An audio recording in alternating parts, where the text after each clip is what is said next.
Hello students, welcome back to Prep On. Let us continue with Indian Polity. कल हम लोगों ने judiciary शुरू की थी एंड सुप्रीम कोर्ट कंप्लीट किया है. आज हाई कोर्ट लेते हैं और जुडिशरी को कंप्लीट करते हैं. We are discussing judiciary and let us discuss high courts. तो आर्टिकल 214 में होता है हाई कोर्ट.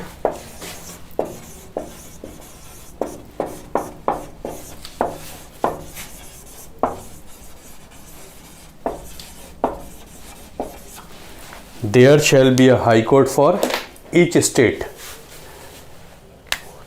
124 में होता है सुप्रीम कोर्ट और 214 में होता है high court.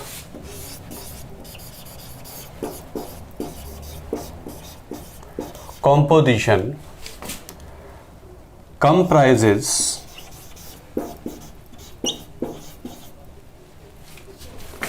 a Chief Justice,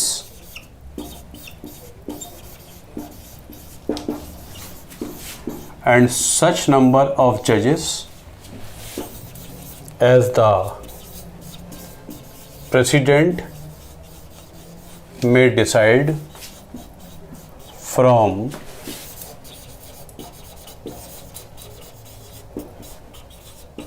time to time. High court में एक तो सीजे होगा ही होगा और उतने जजेस जितना राष्ट्रपति तय कर दें. मतलब हाई कोर्ट की स्ट्रेंथ सुप्रीम कोर्ट की तरीके से मेंशन नहीं हुआ करती है. डिफरेंट राज्यों के हाई कोर्ट के डिफरेंट रिक्वायरमेंट्स हैं. बड़े राज्यों में ज़्यादा होंगे, छोटे राज्यों में कम होंगे और ये सरकार के ऊपर छोड़ दिया है, संविधान में नहीं डाला गया. तो राष्ट्रपति तय कर देते हैं. Appointment of High Court judges. All the judges are appointed by not governor, president. All the High Court judges are appointed by president on the recommendation of collegium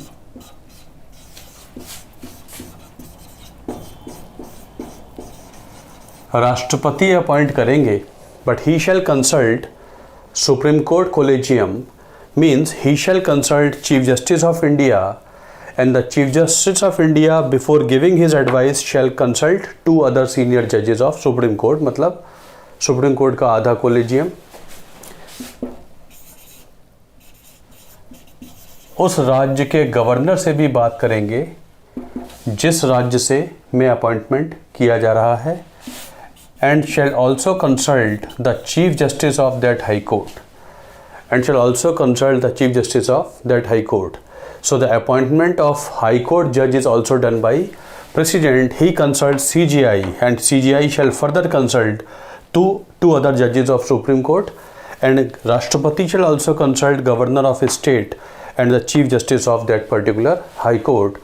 तो अपॉइंट होते हैं हाई कोर्ट के जजेस governor द्वारा नहीं, राष्ट्रपति द्वारा. And governor is consulted bye the president. ये मैंने लिख दिया लेकिन आपके एग्ज़ाम में ये नहीं आएगा. आपकी जानकारी के लिए लिखा है.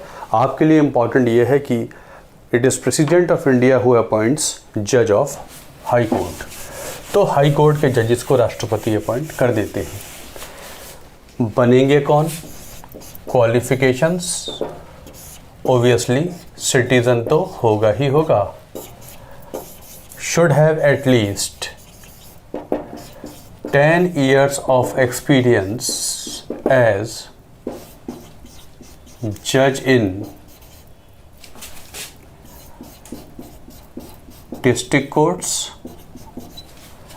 or 10 years of experience as advocate in high court or high courts.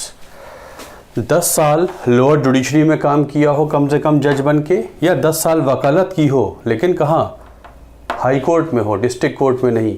ऐसे कोई भी 2 लोग 2 क्वालिफिकेशन से बन जाते हैं सुप्रीम कोर्ट के जजेस। तो anybody who has done as the experience of जज in the district judiciary for at least 10 years, or somebody who has acted as advocate for 10 years in at least high court can be considered for appointment to high court. Removal कैसे होगा high court के जज का? Removed on the like grounds and in the like manner as a judge of Supreme Court is removed। मतलब high court के जज को हटाने का भी प्रोसेस वही है जो सुप्रीम कोर्ट के जज का है। लाइक ग्राउंड्स का मतलब है प्रूव्ड मिसबिहेवियर और इनकैपेसिटी। लाइक मैनर का मतलब है special majority Lok Sabha and Rajya Sabha and the final order shall be signed by the president. इसका मतलब सुप्रीम हाई कोर्ट के जजेस को भी इम्पीचमेंट से हटाया जाता है। राष्ट्रपति का ऑर्डर पास हो जाएगा। राष्ट्रपति का ऑर्डर तब पास होगा जब लोकसभा राज्यसभा ने स्पेशल मेजॉरिटी से रिजोल्यूशन पास कर दिया हो और ग्राउंड वही है प्रूव्ड मिसबिहेवियर और इनकैपेसिटी। तो हाई कोर्ट के जज भी इम्पीच होते हैं, राष्ट्रपति इम्पीच होते हैं, सुप्रीम कोर्ट के जजेस, और तीसरा पद हो गया हाई कोर्ट के जजेस। आज तक एक ही बार ऐसा हुआ कि कलकत्ता हाई कोर्ट के जज सौमित्र सेन के खिलाफ इम्पीचमेंट मोशन राज्यसभा में पास हो गया था, लेकिन लोकसभा में जाने से पहले उन्होंने इस्तीफा दे दिया। तो इनफैक्ट देखा जाए तो आज तक चाहे सुप्रीम कोर्ट हो या हाई कोर्ट हो, किसी जज का इम्पीचमेंट पूरा नहीं हुआ। एक केस सुप्रीम कोर्ट का है और एक केस हाई कोर्ट का है। जस्टिस सौमित्र सेन के खिलाफ इम्पीचमेंट शुरू हो गया था, राज्यसभा में पास हो गया, लोकसभा में आने से पहले ही उन्होंने इस्तीफा दे दिया था। तो इम्पीचमेंट होता है हाई कोर्ट का जजेस का।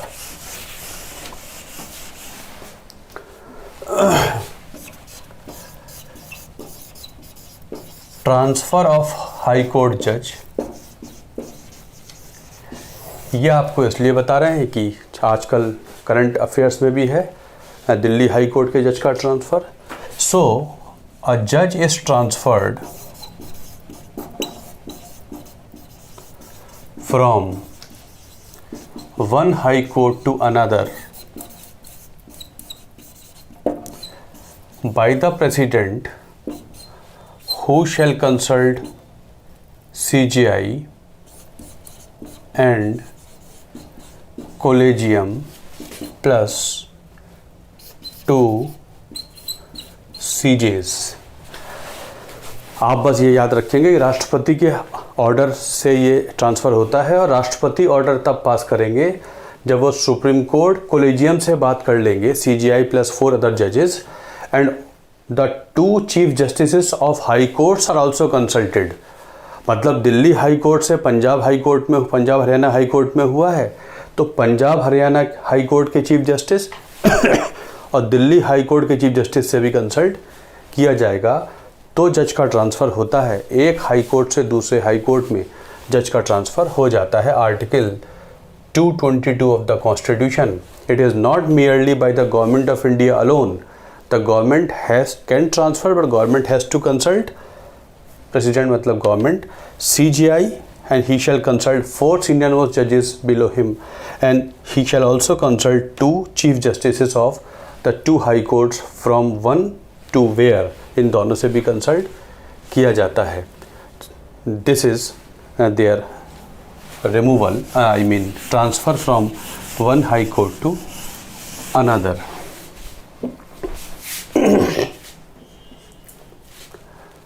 So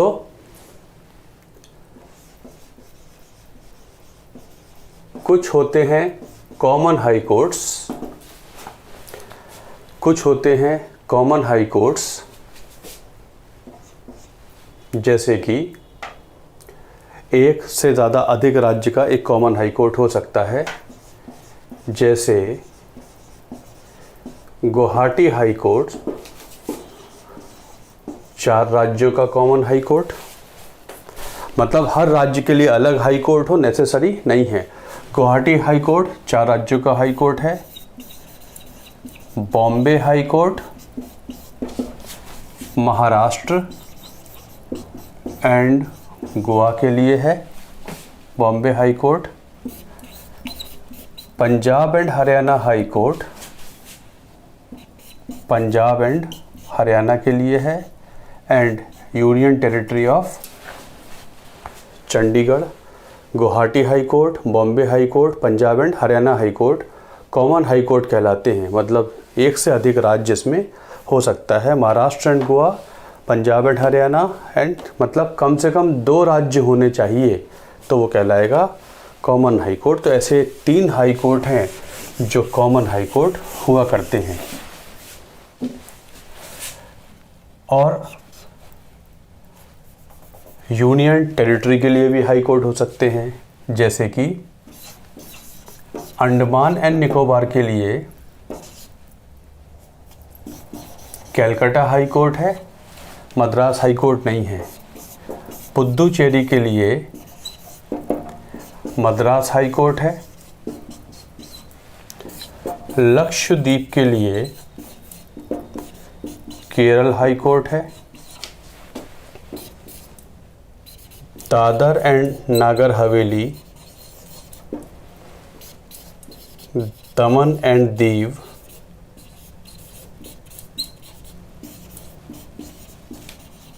Bombay high court. Andaman Nicobar, Pondicherry, Lakshadweep, Dadar Nagar Haveli, Daman Diu, Bombay high court. Daman Diu के लिए गुजरात हाई कोर्ट नहीं है, बॉम्बे हाई कोर्ट है। चंडीगढ़ के लिए Punjab and Haryana high court है। और the only UT having its own high court is Delhi. Delhi high court अलग से यूटी के लिए, दिल्ली के लिए हाई कोर्ट बना दिया गया है। अब जम्मू कश्मीर का high court Jammu Kashmir UT और लद्दाख यूटी के लिए हो जाता है। जम्मू कश्मीर का हाई कोर्ट भी यूनियन टेरिटरी के लिए हाई कोर्ट मान लिया गया है। इस तरीके से दिल्ली के लिए एक सेपरेट हाई कोर्ट हुआ करता था। तो दीज आर हाई कोर्ट्स, ये कभी कभी एग्जाम में आ जाता है। Various high courts are there. There are 25 high courts in the country. Telangana high court पहले आंध्र प्रदेश हाई कोर्ट के साथ था, बाद में अलग बन गया तेलंगाना हाई कोर्ट। अब कुछ मिसलेनियस प्रोविजंस हाई कोर्ट के।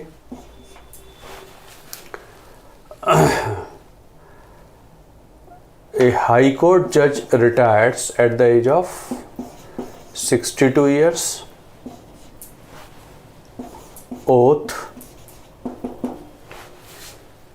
Oath is administered by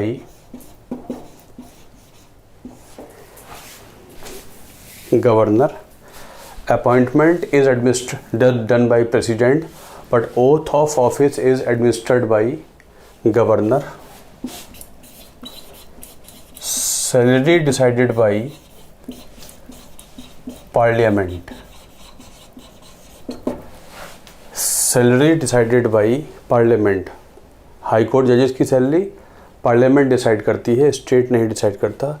salary decided by parliament.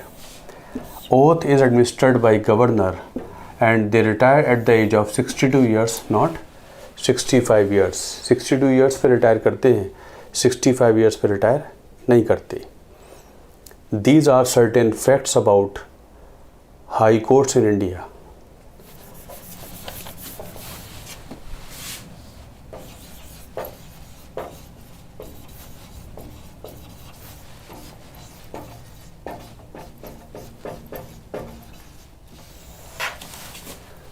Emergency provisions.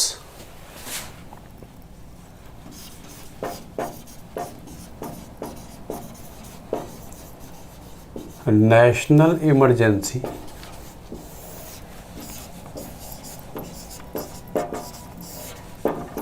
(352) में लगती है national emergency.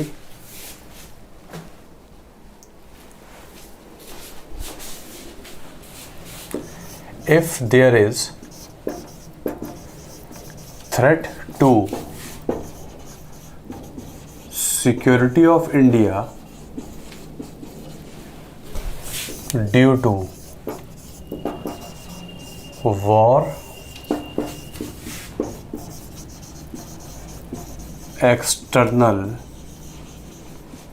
aggression and armed rebellion, President can impose emergency. अगर भारत की सिक्योरिटी को खतरा है, लेकिन खतरा 3 तरीके से हो सकता है, या तो किसी देश के साथ वॉर हो गई हो, या बाहरी आक्रमण हो गया हो देश के ऊपर, या देश के अंदर हो गया हो सशस्त्र विद्रोह। चौथा कारण कोई और नहीं है, 3 कारणों से ही लग सकती है इमरजेंसी। यदि ऐसा है, president can impose emergency on the whole और एनी पार्ट ऑफ इंडिया, मतलब पूरे भारत पे लगे ज़रूरी नहीं है। राष्ट्रपति के आदेश में मेंशन होगा कि कहाँ कहाँ लगी है इमरजेंसी। द प्रोक्लेमेशन ऑर्डर जिससे लगाई जाती है should be passed by Rajya Sabha and Lok Sabha by special majority within 1 month of issue. राष्ट्रपति ने आदेश आज जारी कर दिया। अब आज के बाद 1 महीने के अंदर इस आदेश का लोकसभा राज्यसभा से स्पेशल मेजॉरिटी से पास होना ज़रूरी है। अगर इस 1 महीने में ये दोनों हाउसेस से पास नहीं हो पाई तो इमरजेंसी ऑर्डर 1 महीने के एंड पे ख़त्म हो जाएगा, और अगर पास हो गया तो आगे चलेगा। मतलब 1 महीने तक तो बिना लोकसभा राज्यसभा से पास कराए बिना चल सकती है। इससे आगे ले जाना है तो दोनों हाउसेस से स्पेशल मेजॉरिटी से पास कराना पड़ेगा, 2/3 से, वरना इमरजेंसी कभी 1 महीने के आगे नहीं जाती। यदि पास हो गया, यदि लोकसभा राज्यसभा ने इसको पास कर दिया तो period of imposition is 6 months which can be extended any number of times but always in the units of 6 months। उसकी ड्यूरेशन की कोई लिमिट नहीं है, लेकिन हर 6 महीने में इसका दोनों हाउसेस से पास होना ज़रूरी है। 6 महीने के तौर पे ये कितनी बार भी एक्सटेंड हो सकती है, और जब तक एंड ना हो जाए। Revoked bye the president on the advice of council of ministers. उसके बाद जब हटानी होगी तो राष्ट्रपति को भारत सरकार मंत्रिपरिषद एडवाइस दे देगी और राष्ट्रपति हटाने का ऑर्डर पास कर देंगे। हटाना आसान है, लगाना डिफ़िकल्ट है। भारत सरकार जब चाहे राष्ट्रपति को एडवाइस दे देगी, राष्ट्रपति जैसे ही ऑर्डर साइन करेंगे तुरंत इमरजेंसी ख़त्म हो जाती है। लेकिन 6 महीने एक बार, 6 महीने बाद रिव्यू होगा। इस तरीके से कितनी बार भी ये प्रोक्लेमेशन आगे बढ़ सकता है, लेकिन हर बार 6 महीने ही बढ़ेगा और कोई इसकी अपर लिमिट ड्यूरेशन की नहीं है। लेकिन एक बार में यूनिट 6 महीने का है, तो इतनी बार लगाई जा सकती है, लग सकती है इमरजेंसी। इसे नेशनल इमरजेंसी कहते हैं, जो आर्टिकल 352 में लगती है। आर्टिकल याद करना है आपको, 352 नेशनल इमरजेंसी। इफ़ेक्ट्स क्या होते हैं states bound to follow directions of central government. जब इमरजेंसी लग जाती है तो राज्य बाउंड हो जाते हैं कि वो सेंट्रल गवर्नमेंट की बात मानेंगे उन मुद्दों पर भी जिन पे वो अदरवाइज स्टेट लिस्ट के मुद्दों पर इंडिपेंडेंट हैं। In the time of emergency states constitutionally become bound to follow the directions of central government, otherwise they are independent. वो अपने राज्य सूची के मुद्दों पर जैसे चाहे काम करें, इमरजेंसी लगी है तब वो सेंट्रल गवर्नमेंट की बात मानने के लिए संवैधानिक तौर पे बाउंड हैं। Parliament can make law on matters of state list.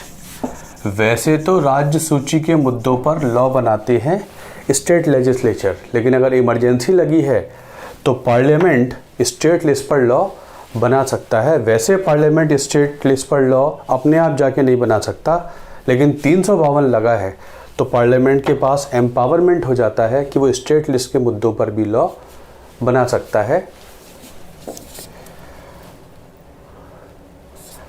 Article 19 suspended. आपको याद होगा article 19 freedom of speech, freedom of association, assembly, movement, settlement, freedom of profession, जो 6 बेसिक फ्रीडम्स थे। आर्टिकल 19 सस्पेंड हो जाता है। मतलब अगर आपसे पूछें कि इमरजेंसी के समय क्या फ्रीडम ऑफ प्रेस होता है तो आप बोलेंगे नहीं होता, क्योंकि आर्टिकल 19 1A में होता है फ्रीडम ऑफ प्रेस। तो आर्टिकल 19 सस्पेंड हो जाता है जब देश में लग जाती है emergency. Article 20 and 21 can never be suspended।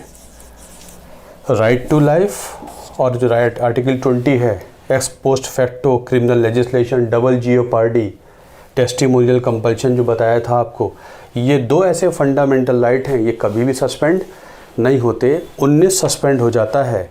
बाकी फंडामेंटल राइट सस्पेंड किए जा सकते हैं, आदेश में लिखे होंगे, नहीं लिखे हैं तो ज़रूरी नहीं है। 19 सस्पेंड हो ही जाएगा। इमरजेंसी लगने का मतलब है 19 नहीं है, 20-21 कभी सस्पेंड नहीं हो सकते हैं अगर देश में लगी हुई है emergency.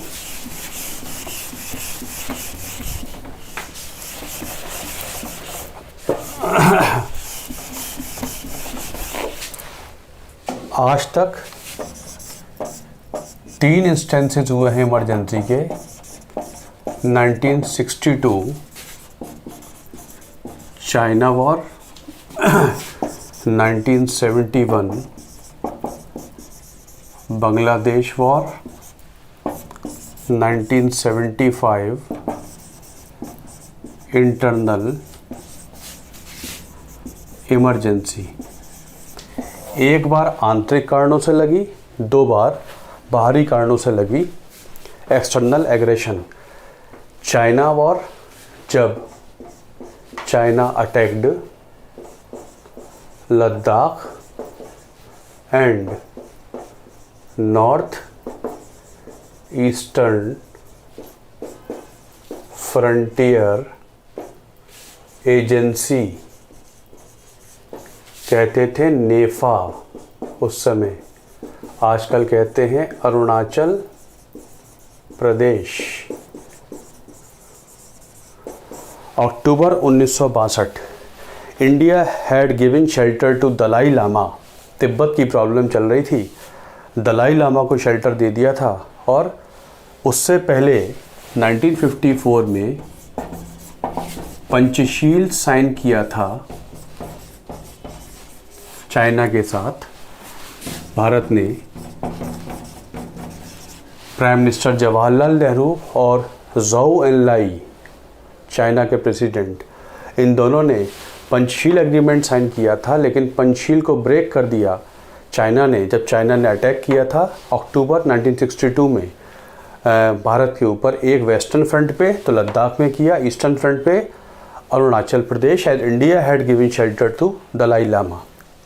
North eastern frontier agency NEFA आज कहलाता है अरुणाचल प्रदेश। तो ये पहली वजह थी इमरजेंसी लगने की।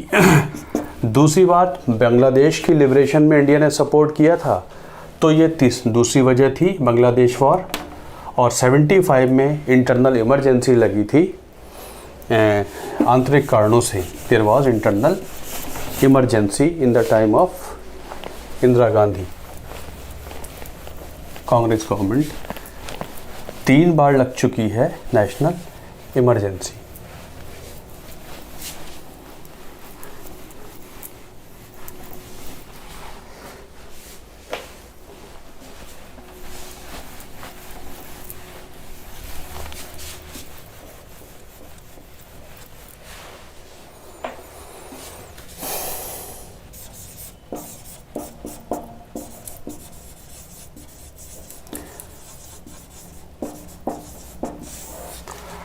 इमरजेंसी के बाद जनता पार्टी गवर्नमेंट बनी, Congress was defeated in the election. और जनता पार्टी गवर्नमेंट ने संविधान में 44th अमेंडमेंट पास किया था। कुछ इसी समय पास हुआ था 42nd कॉन्स्टिट्यूशनल अमेंडमेंट एक्ट, जिसमें संविधान में गैर ज़रूरी चेंज भी कर दिए गए थे। तो कुछ करेक्शन हुआ। और इमरजेंसी में भी ये हुआ कि इंटरनल डिस्टर्बेंस जो फ्रेज़ हुआ करता था, जिसके बेस पे लगती थी इंटरनल इमरजेंसी, उसको कर दिया गया आर्म्ड रिबेलियन। मतलब छोटी मोटी लॉलेसनेस भी हो सकती है इंटरनल डिस्टर्बेंस, जिसके बेस पे लगी थी ये वाली इमरजेंसी। तो पार्लियामेंट ने ये चेंज कर दिया कि जब तक सशस्त्र विद्रोह नहीं होगा तब तक इंटरनल इमरजेंसी नहीं लगेगी। एक तो चेंज आर्टिकल 352 में ये हुआ कि इंटरनल डिस्टर्बेंस की जगह हो गया armed rebellion. Article 20 and 21 saved for ever का मतलब है they could not be suspend. इससे पहले सस्पेंड हो सकते थे, लेकिन 44th अमेंडमेंट एक्ट ने ऐड कर दिया कि आर्टिकल 20 और 21 कभी भी सस्पेंड नहीं होंगे। और राष्ट्रपति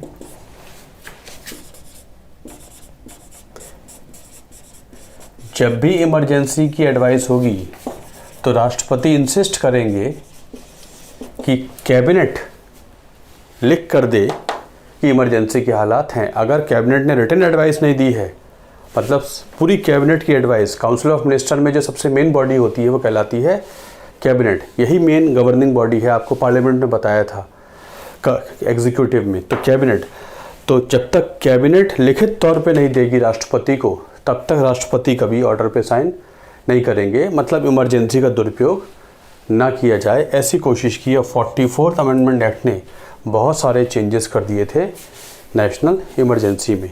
दिस वाज नेशनल इमरजेंसी पहली। अब 352 आर्टिकल 352 352 नेशनल इमरजेंसी।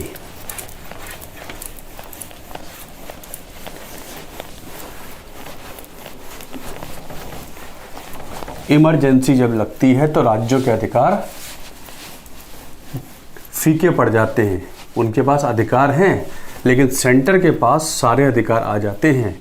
राज्य होते हैं, सरकारें बर्खास्त नहीं होती, लेकिन सरकारों की पावर्स सेंटर के अधीन हो जाती है इन the time of national emergency.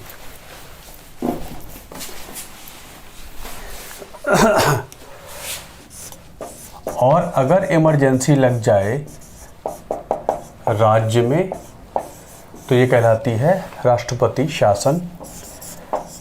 356 याद रखेंगे आप article. If president is satisfied that there is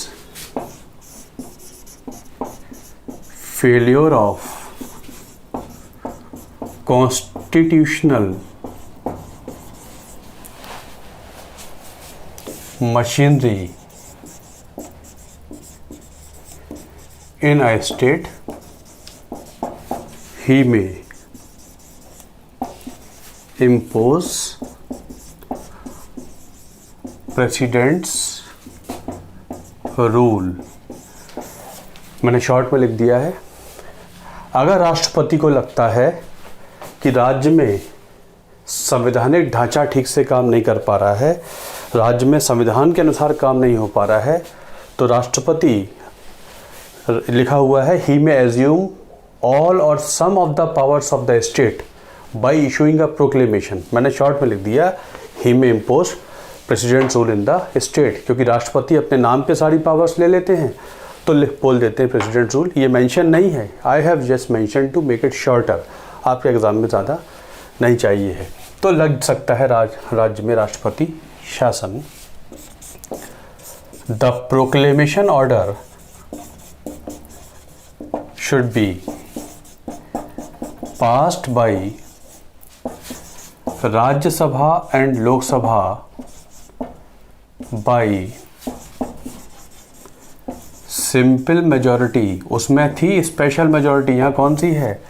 simple majority है, 50% plus one of present and voting with in 2 months of its issue.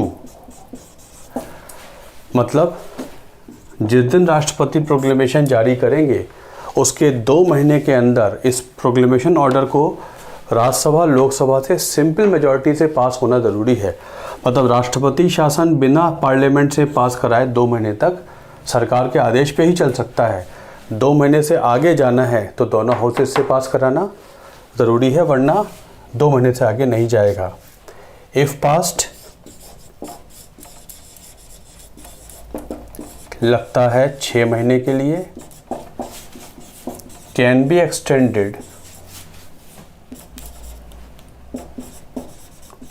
To more times, that is 6 months plus 6 months।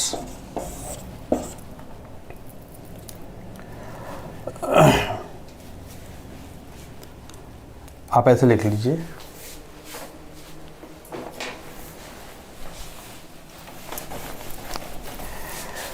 छः महीने लगा दिया, 6 महीने बाद राज्य के हालात ठीक नहीं हैं तो 6 months मोर तो हो जाएगा 1 year, तो हो जाएगा 1 year। मतलब 6 महीने में हालात ठीक नहीं हुए तो 6 महीने के लिए और बढ़ा दिया गया। मतलब 1 साल तक तो अनकंडीशनली राष्ट्रपति शासन राज्य में चल सकता है। उसके बाद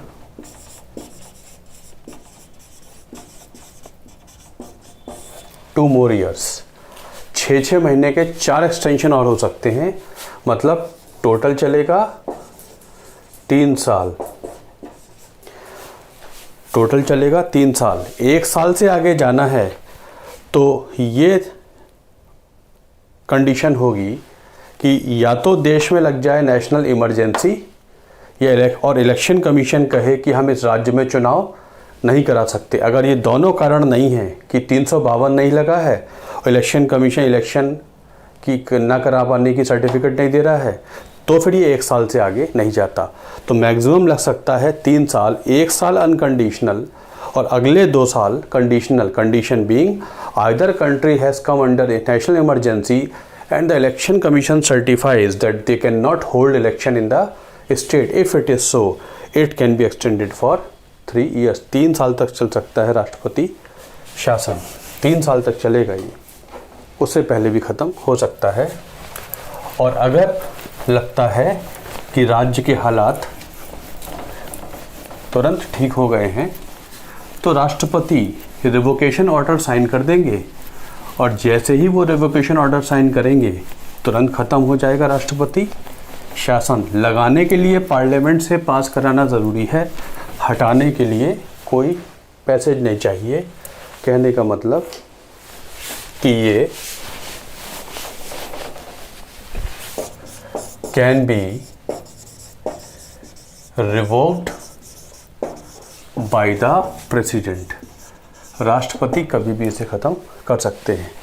जैसे महाराष्ट्र में कोई सरकार नहीं बना पा रहा था तो राष्ट्रपति शासन लग गया और 2-4 दिन में बन गई तो तुरंत ये ख़त्म हो गया। मतलब राज्य संविधान के अनुसार नहीं चल पा रहा है, मतलब राज्य में चुनाव हुए हों और कोई पार्टी सरकार ना बना पा रही हो, वो भी हो गया राज्य संविधान के अनुसार नहीं चल रहा है, तब भी लग सकता है राष्ट्रपति शासन।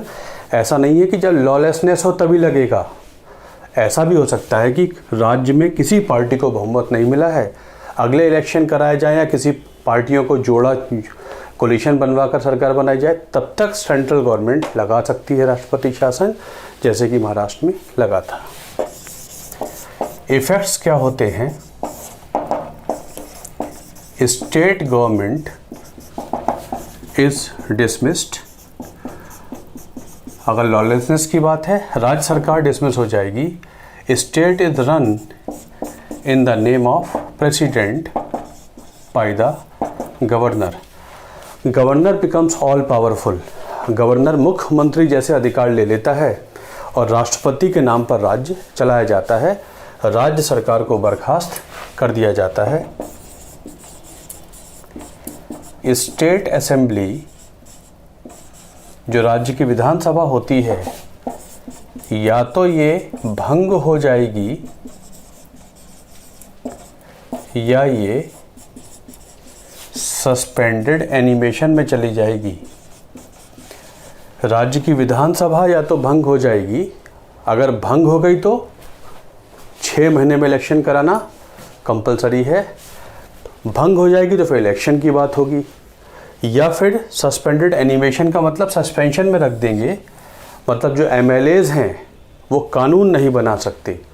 विधानसभा भंग हो गई फिर तो नई विधानसभा बनेगी। सस्पेंशन में रखने का मतलब है कि कुछ समय के लिए इनकी पावर्स ले ली जाए और पूरी कोशिश की जाए तब तक पार्टियों को जोड़ के सरकार बनाने की। जब सस्पेंशन में रखने के बाद भी उस पीरियड में कोई सरकार नहीं बना पाता तो फाइनली फिर विधानसभा को भंग करके इलेक्शंस अनाउंस करा दिए जाते हैं। एकदम विधानसभा को भंग नहीं किया जाता, इसे कहते हैं सस्पेंडेड एनिमेशन में रखना। सस्पेंडेड एनिमेशन का मतलब होता है एमएलएज हैं लेकिन they can not work like MLAs, मतलब वो कानून नहीं बना सकते, सस्पेंशन में है। और डिसॉल्यूशन का मतलब है विधानसभा है ही नहीं, एमएलएज है ही नहीं। इसका मतलब ये हुआ कि स्टेट लिस्ट पे लॉ बनाना है तो कौन बनाएगा? पार्लियामेंट बनाएगा। राष्ट्रपति शासन वाले राज्यों में अगर स्टेट लिस्ट पे कानून बनाना है तो बनाता है पार्लियामेंट। जिस राज्य में राष्ट्रपति शासन चल रहा होता है उसका बजट पास होना है, तो अगर वहाँ सरकार नहीं बन पाई है तो बजट पार्लियामेंट में उसका सैंक्शन होता है, पास होता है, क्योंकि स्टेट लिस्ट पे जो भी काम होगा उस समय इन केस अगर लॉ बनाना पड़ जाए तो पार्लियामेंट बना देता है लॉ इन दिस थिंग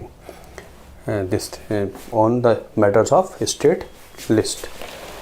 तो हो जाता है स्टेट इमरजेंसी को 356 में कहते हैं राष्ट्रपति शासन। राष्ट्रपति शासन का मतलब ये हुआ कि राज्यों के सारे अधिकार, उस राज्य के सारे अधिकार सेंट्रल गवर्नमेंट ने छीन लिए। इसलिए ये आर्टिकल कम से कम यूज़ हो, ऐसा इसके बारे में बोला जाता है। डॉक्टर अंबेडकर ने बोला आर्टिकल 356 मतलब राष्ट्रपति शासन should remain a dead letter, मतलब ऐसे हालात कभी ना आए कि सेंट्रल गवर्नमेंट को राज्यों को अपने कंट्रोल में करना पड़े। वैसे ये हम दे तो रहे हैं संविधान में आर्टिकल 356, लेकिन विश हमारी ये है, संविधान सभा की डिबेट्स में कहा कि कभी भी इसे इस्तेमाल ना करना पड़े और ये निष्क्रिय पड़ा रहे। It should remain always a dead letter. ऐसी आशा की थी संविधान बनाने वालों ने, लेकिन सबसे ज़्यादा मिसयूज़ कोई आर्टिकल हुआ है तो दैट इज़ राष्ट्रपति शासन 356। ज़्यादातर सेंट्रल गवर्नमेंट स्टेट गवर्नमेंट के बीच का फ़र्क होता है पॉलिटिकल पार्टी का, तो राज्यों में लगा दिया जाता है राष्ट्रपति शासन। इसलिए most misused article in the constitution is this article 356, that is राष्ट्रपति शासन और प्रेसिडेंट्स रूल। 115-20 बार से ज़्यादा ये लगाया जा चुका है presidents rule in various states. So this is presidents rule, राष्ट्रपति शासन। और तीसरी इमरजेंसी होती है financial emergency, article 360, in case of financial threat president can impose, अगर देश में आर्थिक थ्रेट है, president can impose financial emergency bye issuing a proclamation. अगर देश के आर्थिक हालात खराब हो रहे हैं, देश में रुपए की वैल्यू डॉलर के मुकाबले बहुत ज़्यादा बढ़ती जा रही है, या फॉरेन एक्सचेंज काफ़ी कम हो गया है, एक हफ्ते से ज़्यादा का एक्सपोर्ट इंपोर्ट के लायक पैसा भी नहीं बचा है, कुछ भी आर्थिक पैरामीटर्स डाउन जा रहे हैं, यदि ऐसा है, फाइनेंशियल थ्रेट है देश को, तो राष्ट्रपति लगा सकते हैं देश में financial emergency. The proclamation should be passed by Rajya Sabha and Lok Sabha by simple majority within 2 months of issue। बिल्कुल राष्ट्रपति शासन जैसा है, जारी होने के 2 महीने के अंदर लोकसभा राज्यसभा से ये सिंपल मेजॉरिटी से पास होगा। If passed it continues until revoked by the president। इसकी कोई लिमिट नहीं है, अगर ये पास हो गया, नहीं पास हुआ तो 2 महीने में ख़त्म हो जाएगा, पास हो गया तो ये तब तक चलेगा जब तक राष्ट्रपति इसको रिवोक नहीं कर देंगे। तो देश में लग सकती है वित्तीय आपातकाल, अगर आर्थिक संकट देश में आ गया है। ओबियसली सेंट्रल गवर्नमेंट तय करेगी, और अगर ऐसा है, फाइनेंशियल इमरजेंसी आर्टिकल 360 में लगी है, तो इफेक्ट क्या होता है इसका?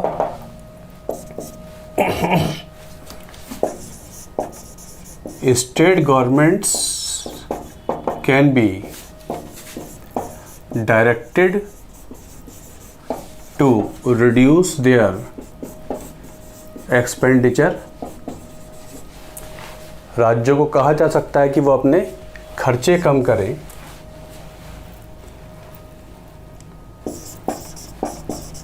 Salaries etcetera of everybody may be reduced, सभी की सैलरी कम की जा सकती है।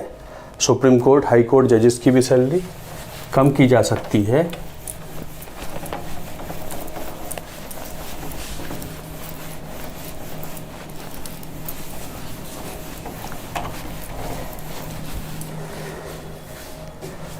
राज्यों को बताया जा सकता है कि अपना बजट आप ऐसे बनाएंगे, मतलब ऑन दी होल एफर्ट ये रहता है कि किस तरीके से इकॉनमी को चलाया जाए ताकि इकॉनमी को फाइनेंशियल डिस्ट्रेस से निकाल लिया जाए। तो सबकी तनख्वाहें कम हो सकती हैं, राज्य सरकारों को आदेश दिए जा सकते हैं कि अपने खर्चे आप काम करें या अपने बजट आप कैसे बनाएंगे। राज्य के जितने वित्तीय मुद्दे हैं उन पे सेंटर अपने कंट्रोल में ले सकता है। कौन सी इमरजेंसी है जो आज तक नहीं लगी? It is financial emergency. 3 बार लग चुकी है नेशनल इमरजेंसी, 120 बार से ज़्यादा लगभग राष्ट्रपति शासन, और 360 आज तक नहीं लगी। आज तक 360 फाइनेंशियल इमरजेंसी नहीं लगी है। Is the emergency provisions. So this is emergency provisions. Thanks a lot for watching this video. लगातार वीडियो लाते रहेंगे, आपका कोर्स जल्दी पूरा कराएंगे। Thanks a lot.